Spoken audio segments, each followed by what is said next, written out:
পুরো ঘটনাটা আমি যতটুকু জানি ততটুকুই আমি বলছি। আমাদের যে তেজগাঁও কলেজের ছাত্র হল ছিল, সেখানে কিছু স্টুডেন্ট মাদকদ্রব্য সেবন করছিল। তো অন্য পক্ষের কয়েকজন গিয়ে তাদেরকে আটকাইছে, তারা কেন মাদকদ্রব্য সেবন করতেছিল।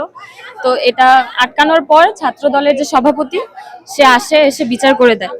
আমরা এখন চাচ্ছি সাকিবকে যারা খুন করছে, ওর খুনের জন্য যারা দায়ী, তারা যেন শাস্তি পায়। পুরো ঘটনাটা আমি যতটুকু জানি ততটুকুই আমি বলছি। আমাদের যে তেজগাঁও কলেজের ছাত্র হল ছিল, সেখানে কিছু স্টুডেন্ট মাদকদ্রব্য সেবন করছিল। তো অন্য পক্ষের কয়েকজন গিয়ে তাদেরকে আটকাইছে, তারা কেন মাদকদ্রব্য সেবন করতেছিল। তো এটা আটকানোর পর ছাত্র দলের যে সভাপতি, সে এসে বিচার করে দেয়।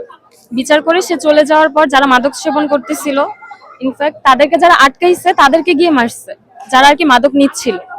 তারা গিয়ে যারা প্রতিবাদ করছে তাদেরকে মারছে। মারার পর তারপর অপরপক্ষ যারা ছিল, তারা হচ্ছে এটা রিভেঞ্জ নেওয়ার জন্য, এটা স্বাভাবিক যে আমাদেরকে কেউ মারলে আমরা গিয়ে তাদের আবার মারার চেষ্টা করি। তো তারা গিয়ে তাদেরকে আবার মারছে। মেন কথা হচ্ছে মারামারি হয়েছে, দুই পক্ষেরই হয়েছে। লাস্ট শেষ পর্যন্ত যারা মারছে তারা হচ্ছে যারা মাদকদ্রব্য নিচ্ছিল।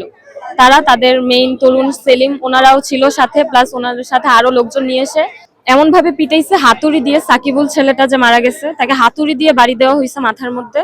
তারপর তাকে হসপিটালে নিয়ে যাওয়া হয়। সে তো 4 দিনের পর গতকাল মারাই গিয়েছে। আর বাকি দুইজন এখন অসুস্থ। তারা আশা করি খুব তাড়াতাড়ি সুস্থ হয়ে উঠবে। তো বর্তমানে আমাদের একটাই দাবি, যেন সাকিবকে যারা মেরেছে তারা যেন শাস্তি পায়। কলেজ কর্তৃপক্ষের কাছ থেকে আমরা কোনো আশ্বাস পাইনি। ক্যাম্পাসের মধ্যে আমরা কখনোই ছাত্র রাজনীতি চাইনি। এটা বলা যায় যে জোরপূর্বক চাপিয়ে দেওয়া হয়েছে। ইনফ্যাক্ট সাধারণ শিক্ষার্থী যারা আছে তাদেরকে প্রেশার দেওয়া হয় রাজনীতিতে যোগ দেওয়ার জন্য। যদি আমরা বলি না করে দেই, তখন আমাদেরকে হুমকি দেওয়া হয়। এই যে ক্যাম্পাসে যেন ছাত্র রাজনীতি বন্ধ করা হয়, প্লাস এই যে সাকিব হত্যার বিচার চাই আমরা।